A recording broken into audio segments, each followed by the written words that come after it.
So welcome to the iHeartRadio Dunkin Lounge. I'm Lex Miller, and today we have a true powerhouse of the entertainment industry, Joshua Turchin. Hi. Woo-hoo! He has had an impressive journey from Broadway national tours to now writing his own original musicals. Joshua has captivated audiences everywhere. So let's delve into his incredible journey and creative process. Sure. How are you doing? I'm great. How are you? I'm good. I'm excited to be here. I'm so excited to be here too. I mean, I heard Soundcheck. I'm a huge fan of yours already, and I just can't wait to see you perform in person. I'm a huge fan of yours. Thank you. So, can you take us back to your first experience in the industry? What sparked your passion for performing? Sure. I've always had a love for performing and music and just everything to do with the industry. But it really started when I came up to New York for 3 weeks in 2015, and I never left.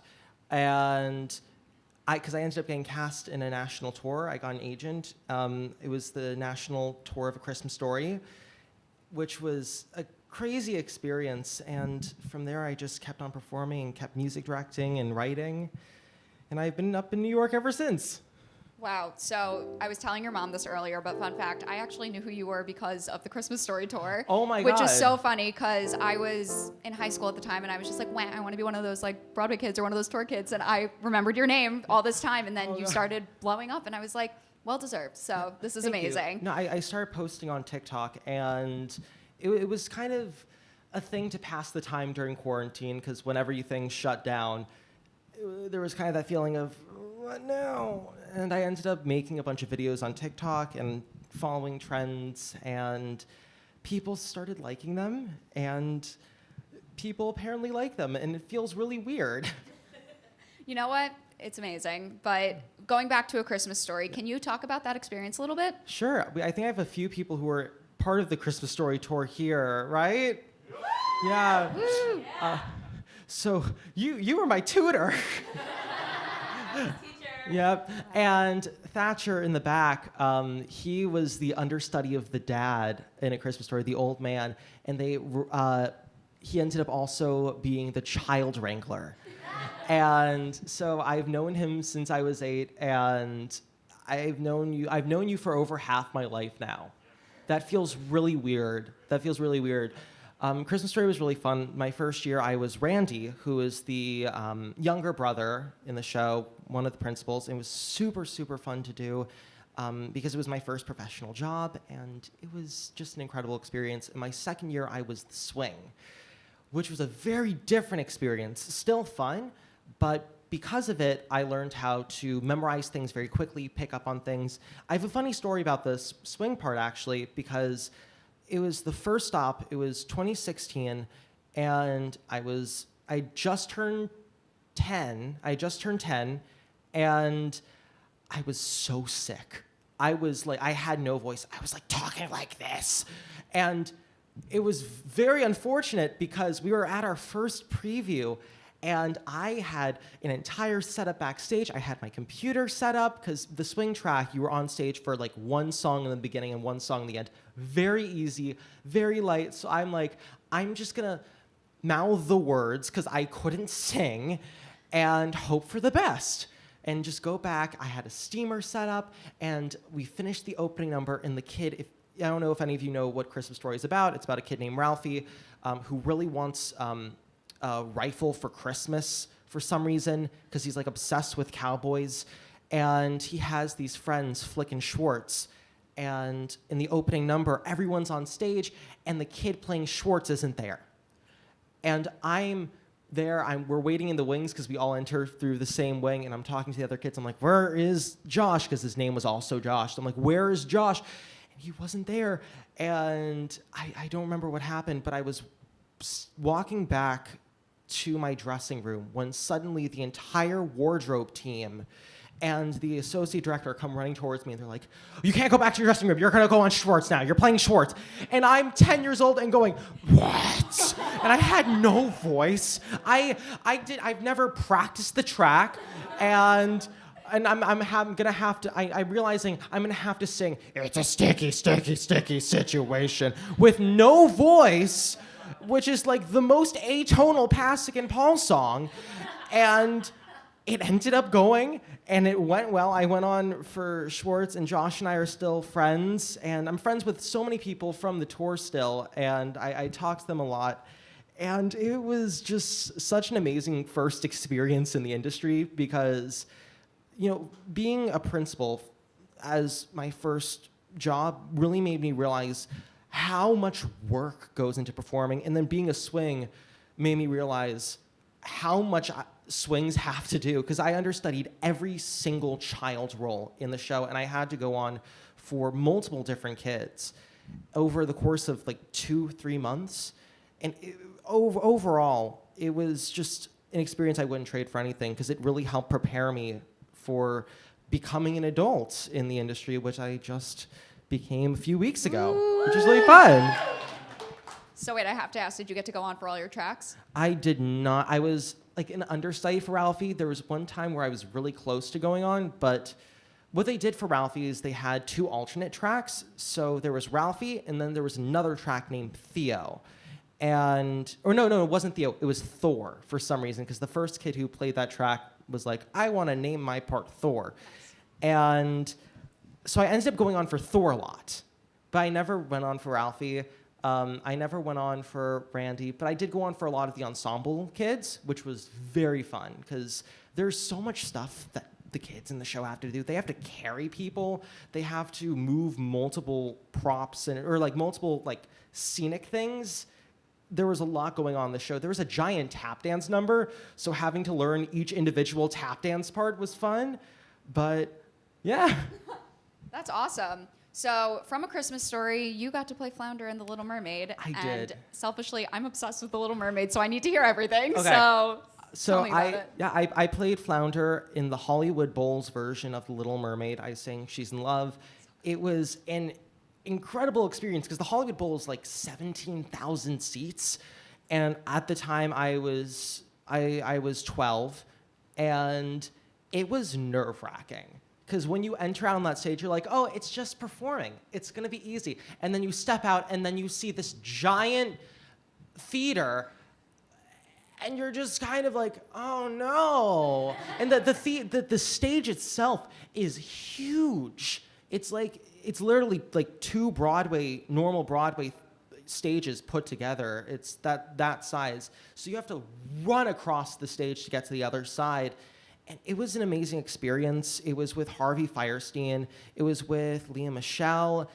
It was with Ken Page, who recently passed away, which when I heard that happened, it really hurt, because I worked with him at the Hollywood Bowl. He was Sebastian. Cheech Marin was the chef, which was very fun. It was really fun. And then there was me playing Flounder. And I'm still friends with multiple of the Merce sisters in the show. Holly, who is one of the Merce sisters, I still talk to on a daily basis. And she's so amazingly talented and so sweet. And yeah, they let me keep some of the stuff from that show too, because there is a cut thing from one of the moments in the show where do you guys know The Little Mermaid, right? There's a moment where Vanessa, who's really Ursula in disguise, spoiler alert, she ran onto the stage. It was one of the actresses, and she was being attacked by different puppets and then ran off stage. And it was the live-to-film version of the movie, so it was in between the film, and there was a live orchestra playing behind us. It was incredible. And there was a scuttle puppet that they cut, because they ended up getting rid of that, because I guess they realized people are going to be watching the giant screen. They're probably not going to see the people. So I have the scuttle puppet still. It's in my room, and I see it every day, and I think, wow, I wish this was used. Because now it's kind of cut into 3 different pieces. It's really just a seagull stuffed animal on a stick, but it's my seagull on a stick. As it should be. I think you should post a picture of that. I feel like I should really too. think you After should. this, I'm gonna go home and take it out. Justice for the scuttle puppet. Exactly. So the real reason you're here today is you've pivoted a little bit from acting to composing. So can you tell us about the moment you decided to write your first musical?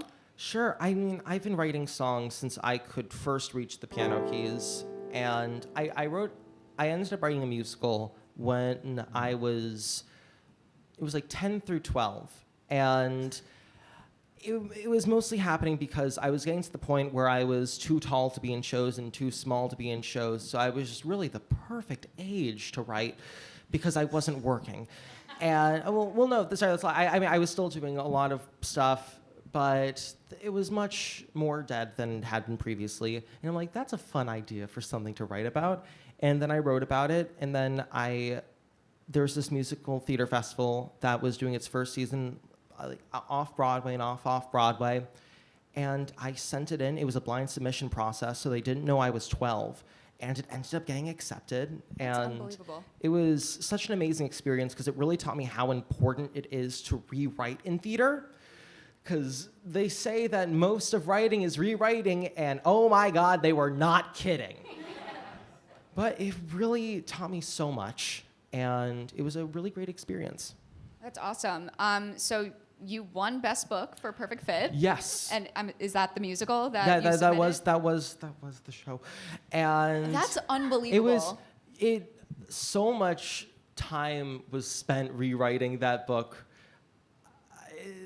There was a lot of stuff that I was trying to fix because when I sent it in, it was like a 2-act show, and it really, in my opinion, now knowing what I can do writing, wasn't that great. Now, for a 12-year-old, it's really good, but trying to get it to a place where it could have been, like where the book could have been performed and sound natural and make sense and make narrative sense, have the characters have wants, was very important.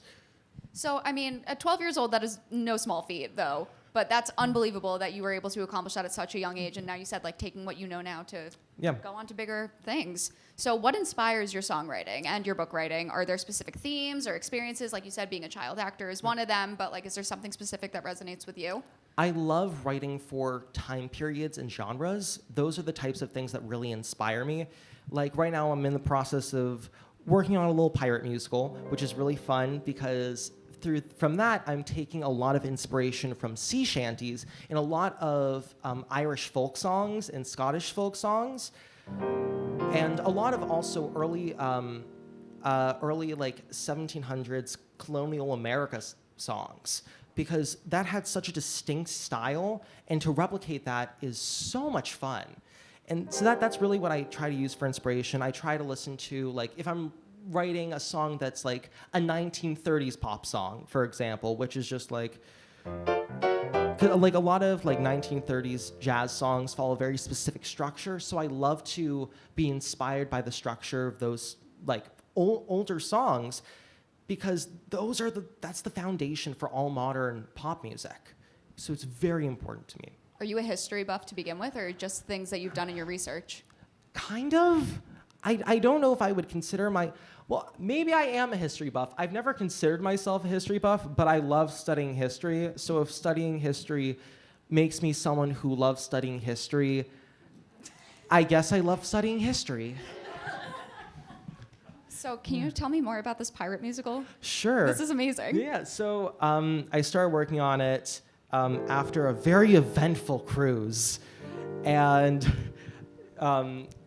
it's a lot of fun.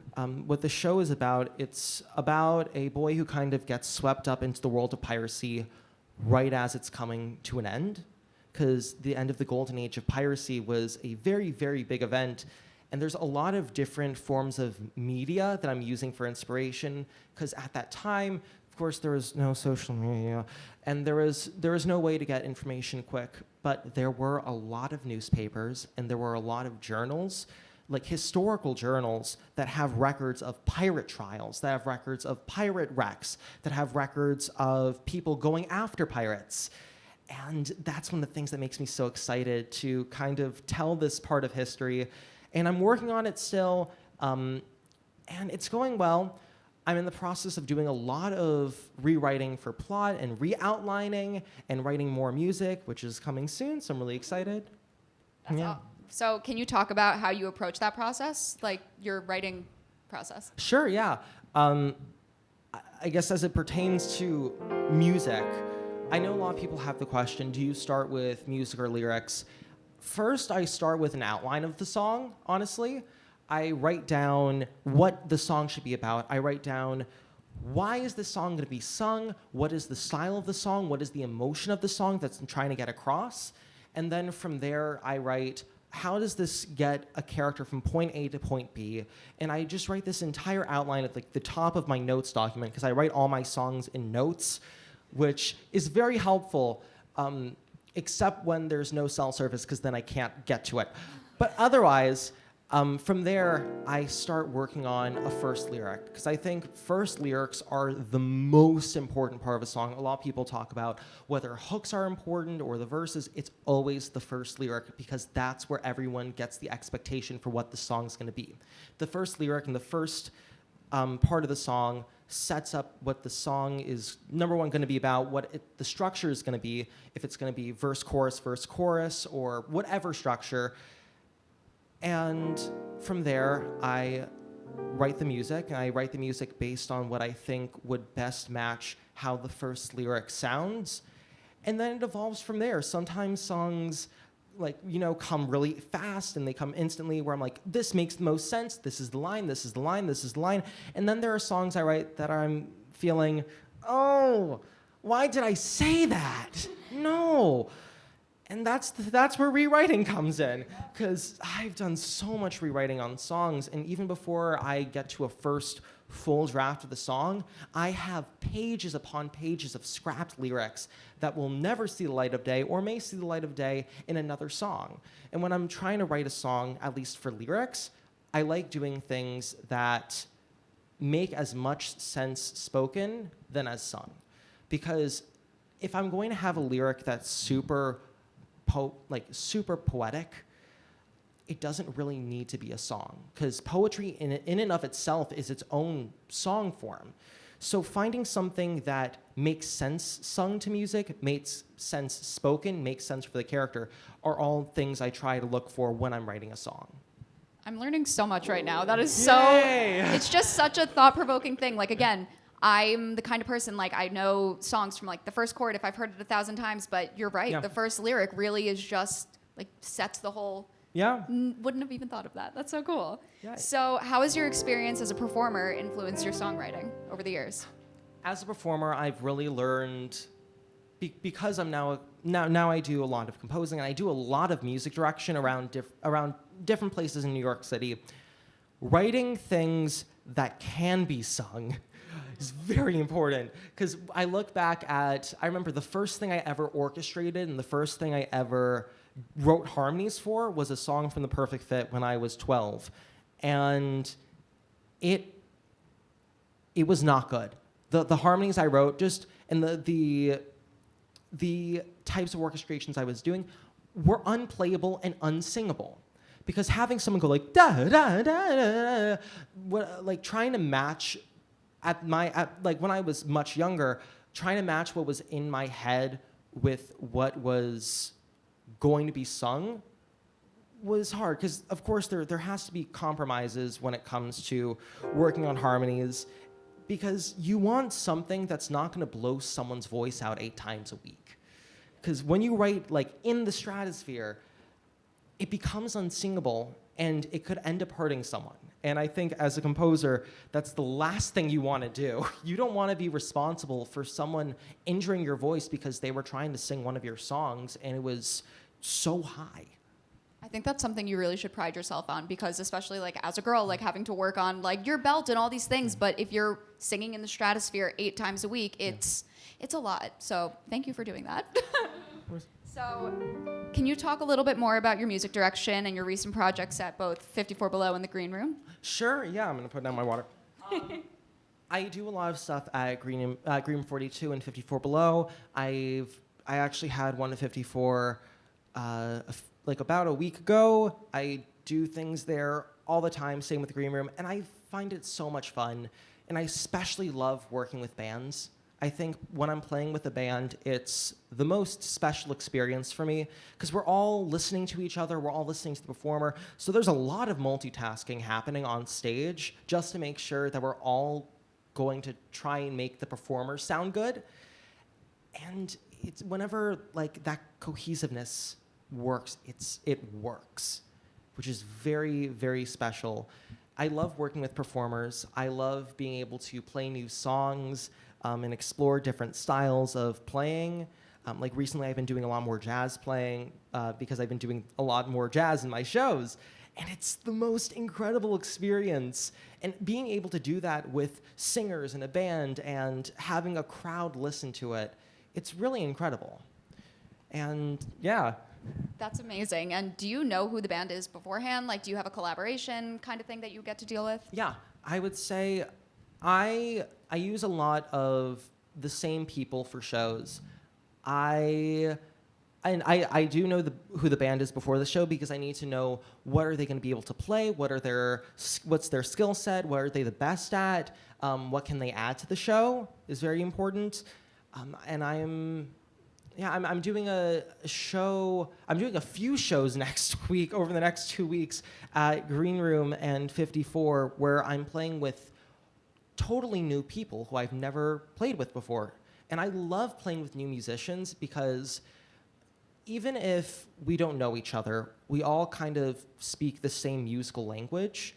And so there's always that connection with them. That's awesome.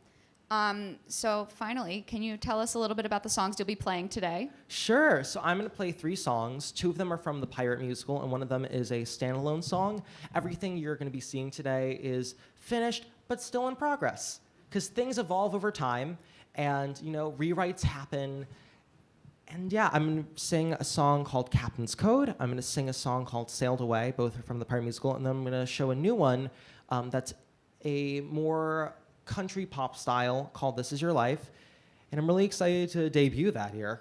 That's so exciting. And lastly, I'd be remiss not to ask you, as we are in the Dunkin Music Lounge, if you could have coffee with anyone at a Dunkin' Donuts, who would you want it to be? Oh, that's really hard. Sorry. I'm gonna say my family. Cute. Who's here. Cheesy, but very cute. Yeah, and Alan Menken. But mostly my family. No, but my family. Amazing. Well, take it away, Josh. Thank you so Cool, much. Thank you. One of the songs from the Pirate musical I'm currently working on. This is not an older version, but an in-progress version because things are changing in the show. The show is still in development, so things are added and taken away literally every single day. So I hope you all like it.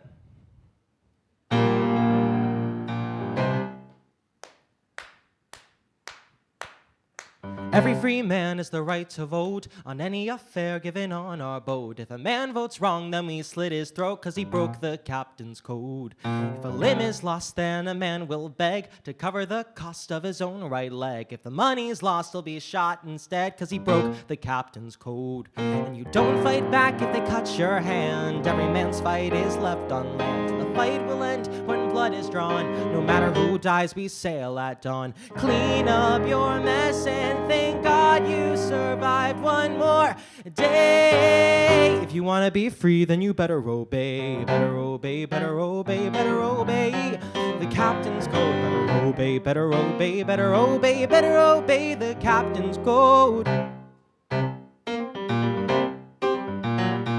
Sneak aboard a maiden fair and cover her clothes and cover her hair, then your lover and you will be left bare to watch as we sail away. If we find you gambling for a price, and we've warned you once when you've gambled twice, you'll be left no share but your cards and dice. And you watch as we sail away. And you don't stand down if your crew gets caught, and you don't stand down when your captain's shot. If you're standing down when the ship's at war, then it's not our ship that you're fighting for. When the war's over, you get on your knees, boy, and pray. If you want to be free, then you better obey. Better obey, better obey, better obey the captain's code. Better obey, better obey, better obey, better obey. If the sailor steals another's pay, then he'll be dead by the end of day. If the money somehow disappears, we slit his nose and cut his ears. The captain keeps us safe and fed. We serve the ship until we're dead. We all repay the debt we owe by following the captain's code. Pray.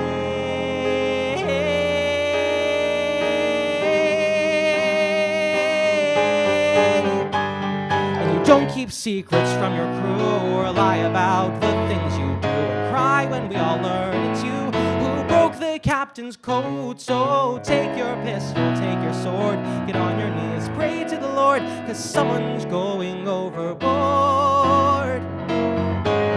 You broke the captain's code.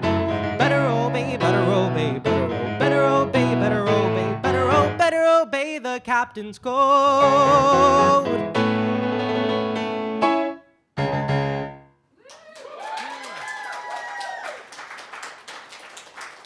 Cool.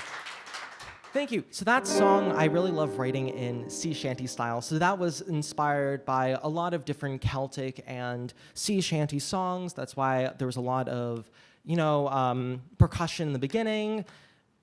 And yeah, I'm going to do the second one now, which is called Sailed Away. It takes place towards the end of the show. And, I mean, who doesn't love a good ballad?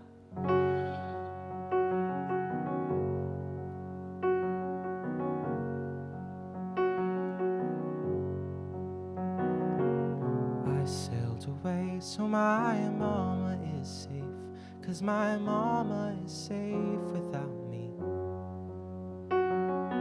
I sailed away so my father is safe, 'cause my father is safe without me.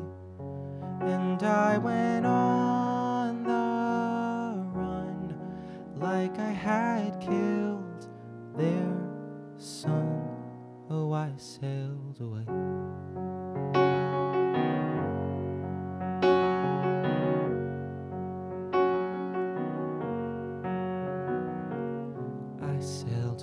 So my brother is safe, and my brother is safe without me. I sailed away so my sister is safe, and my sister is safe without me. It never was the same when they forgot my name. Oh, I sailed away.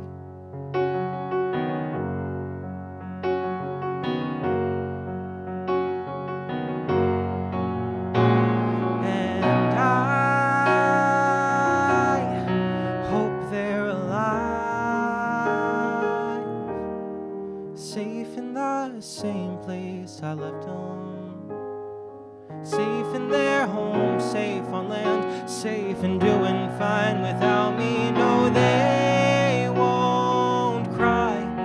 Oh, on the day I die, they've done their crying.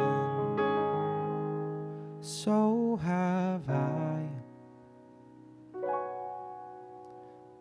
I sailed away from my family at home, and my family's at home without me. I sailed away from my family at home, and I'm there at home on the sea.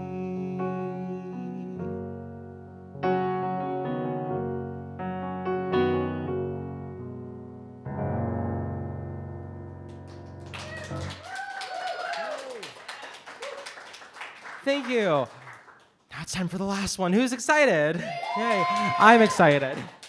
So, this one is called This Is Your Life, and this kind of spurred from an idea I had when I was sitting in my bedroom. I really didn't want to do schoolwork, because I'm a junior at NYU, which is really fun. I'm in a philosophy class right now, so I've been thinking a lot. Thank you. And I was when I was writing the song, I was thinking, what would have happened if someone like who I knew in the future came back in time and told me literally how my entire life was going to go? And that's what kind of caused the song to happen.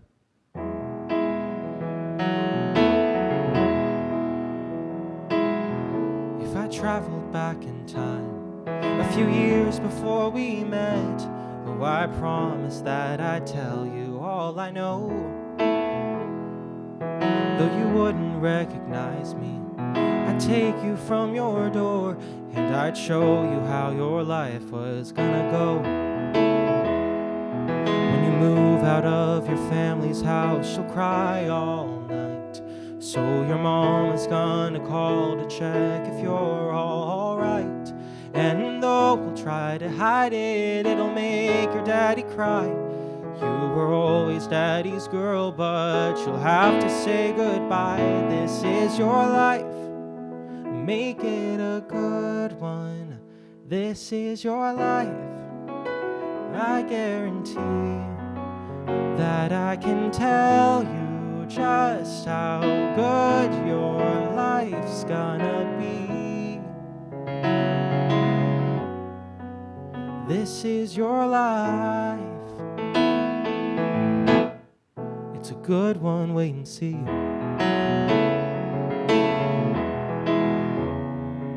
When you're in your senior year, you won't study for exams, 'cause you'll go and party with your friends instead. You'll hop from bar to bar until you're in some fancy car, and they'll take you home and end up in your bed. And you'll never truly see him 'cause your love is blind, and you'll never really say to him what's on your mind. When you need his chest to cry on, well, he doesn't want your weight.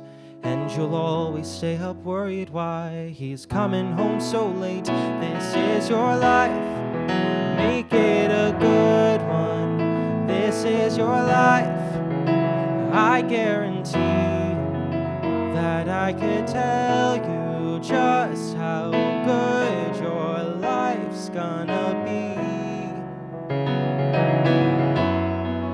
This is your life, it's a good one, wait and see. And though you almost don't, you'll graduate, and you'll get your first job doing something you'll hate. You'll break up with a guy 'cause he treats you bad, and you'll move back home to your mom and dad. You'll meet a man with a heart of gold. It'll feel like young love, but we both got old. If I had the chance to love you way back when, I'd take your hand and do it all again. This is your life, make it a good one. This is your life, I guarantee that I could tell you just how good your life's gonna be. This is your life, it's a good one, wait and see. Oh, it's a good one.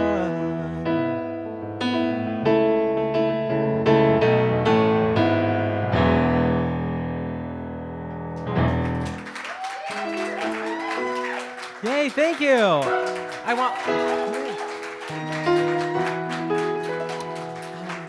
Thank you so much for having me. Thank you to the Dunkin Lounge. Thank you to iHeartRadio. Thank you to you. Thank you to all of you.